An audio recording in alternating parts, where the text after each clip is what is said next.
ये कहानी दिखाती है कि जब एक लड़के को सुपर पावर मिलती है तो उसकी खासियत ये होती है कि वह जो खुद महसूस करेगा वही दूसरों को भी महसूस करा सकता है। शुरुआत में वह इन शक्तियों को समझने और नियंत्रित करने की कोशिश करता है, लेकिन धीरे धीरे हालात उसके काबू से बाहर होने लगते हैं। क्या वह लड़का अपनी इस शक्ति का सही इस्तेमाल कर पाएगा?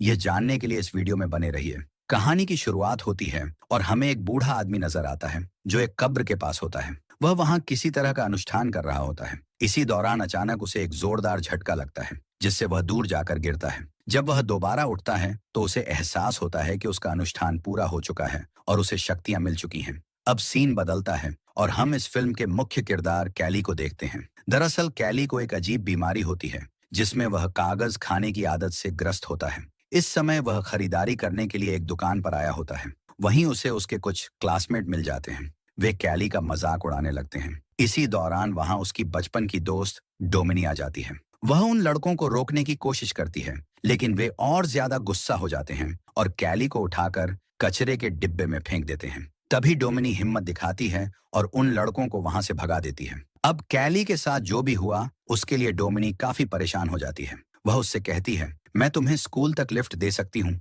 लेकिन डोमिनी की दोस्त उसे ऐसा करने से मना कर देती है। उनका कहना होता है कि कैली अभी अभी कचरे में गिरा था और वे अपनी गाड़ी में गंदगी नहीं चाहती थी। इसके बाद जब कैली स्कूल पहुंचता है तो उसकी कचरे में फेंके जाने की वीडियो वायरल हो चुकी होती है। स्कूल में हर कोई उसका मजाक उड़ा रहा होता है। घर लौटने पर उसकी माँ उससे पूछती है, आज तुम्हारा दिन कैसा गया? इस पर कैली जवाब देता है, आज मेरी डोमिनी से बात हुई।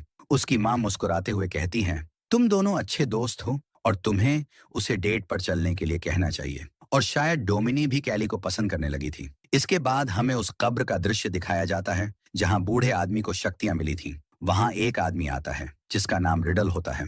दरअसल ये सभी शक्तियां उसके पूर्वजों की थीं और उसका काम उन शक्तियों को आकर्षित करना था। दूसरी तरफ कैली को दिखाया जाता है जो अपनी कागज खाने की आदत की वजह से बीमार पड़ने लगा था। उसकी माँ इस आदत को लेकर चिंतित थी, इसलिए उन्होंने एक डॉक्टर को बुलाया था। डॉक्टर उनकी माँ से कहता है, शायद इसे कोई मानसिक समस्या है, क्योंकि तुम्हारे घर में कोई पुरुष नहीं है, इसलिए यह इस तरह की हरकतें कर रहा है। असल में वह डॉक्टर कैली की माँ को पसंद करता था और इसी वजह से बार बार उन्हें प्रभावित करने की कोशिश करता था।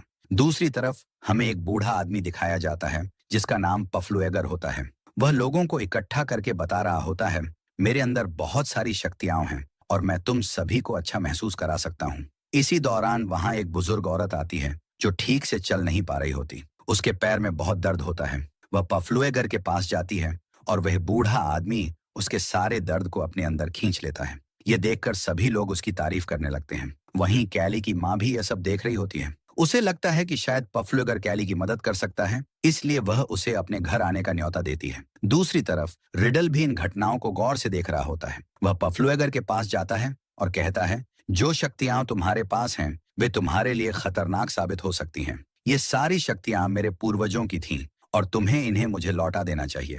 लेकिन पफलुएगर हंसते हुए जवाब देता है, मुझे इस शक्ति का मजा आ रहा है और मैं इन्हें तुम्हें कभी वापस नहीं दूंगा। इसके बाद पफलुएगर कैली के घर जाता है। जैसे ही वह कैली को छूता है उसे तेज सिर दर्द महसूस होने लगता है। जब वह दोबारा कैली को छूता है तो अचानक से उसका दर्द बढ़ जाता है और इसी वजह से उसकी मौत हो जाती है।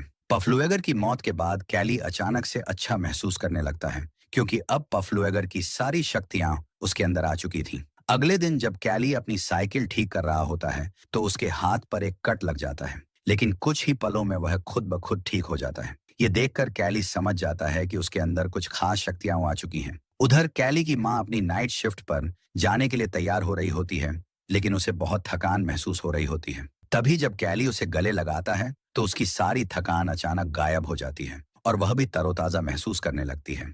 इसके बाद कैली टाउन में आता है और यहाँ पर उसकी मुलाकात डोमिनी और उसकी दोस्त एली से होती है। डोमिनी उसे देखकर कहती है, तुम तो आज कुछ अलग ही लग रहे हो। फिर वह कैली से कहती है, कल तुम्हारे साथ जो हुआ मैंने उसके बारे में सुना।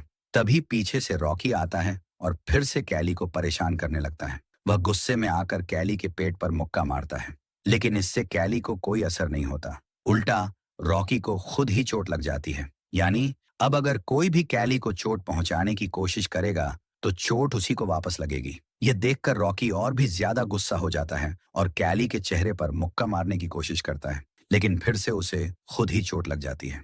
जब कैली ये सब देखता है तो वो बहुत खुश हो जाता है। वह रॉकी से मजाक में कहता है, भाई जब तुम्हारा मन करे तब मुझे मार सकते हो। ये सुनकर रॉकी गुस्से में वहां से भाग जाता है। घर जाते वक्त कैली एक जॉब की वैकेंसी देखता है और वह नौकरी ज्वाइन कर लेता है। रात में वह बहुत खुश होता है और अपनी माँ को सारी बातें बताता है। इसके बाद रॉकी अपने पिता को लेकर कैली के घर पहुंच जाता है। रॉकी के पिता गुस्से में कैली की माँ से कहते हैं, तुम्हारे बेटे कैली ने मेरे बेटे रॉकी को मारा है। इस पर रॉकी खुद कहता है, हाँ मुझे पता है। कैली की माँ ये सुनकर कहती है, मेरा बेटा नहीं बल्कि तुम्हारे बेटे ने मेरे बेटे को मारा है।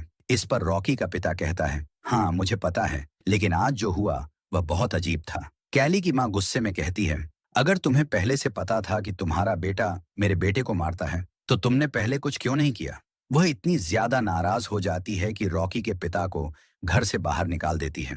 यहाँ पर कैली अपनी माँ से कहता है, माँ मैं तुम्हें यही बात बताना चाहता था। फिर वह अपने आप को चोट पहुंचाने की कोशिश करता है और अपनी माँ से भी ऐसा करने को कहता है। जब उसकी माँ ऐसा करती है तो सारा दर्द उन्हें ही महसूस होता है। ये देखकर उसकी माँ कहती है, तुम्हें अपनी शक्तियों को ठीक से समझना चाहिए। ठीक है, तुम आज से एक्सपेरिमेंट कर सकते हो और देख सकते हो कि तुम्हारी और कौन कौन सी पावर्स हैं। अब कैली पर किसी भी चीज का असर नहीं हो रहा था। वे दोनों यह फैसला करते हैं कि इस बारे में किसी को नहीं बताएंगे।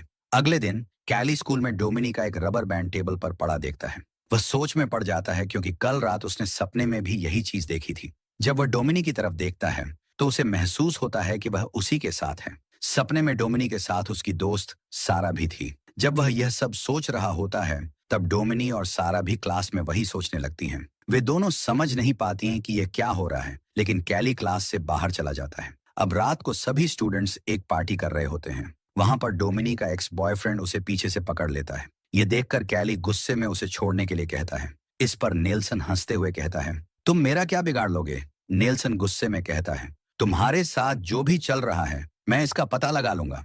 पार्टी खत्म होने के बाद कैली साइकिल से घर जा रहा होता है, लेकिन रास्ते में नेल्सन और उसके दोस्त उसे देख लेते हैं और उसे चोट पहुंचाने की कोशिश करते हैं। कैली संतुलन खो बैठता है और एक गाड़ी के सामने गिर जाता है, लेकिन कैली पर कोई असर नहीं होता, बल्कि गाड़ी चला रहे व्यक्ति की तुरंत मौत हो जाती है। इस घटना से कैली भी डर जाता है क्योंकि अब उसे अपनी शक्तियों का असली खतरा समझ आने लगा था। अब यहाँ पर डोमिनी और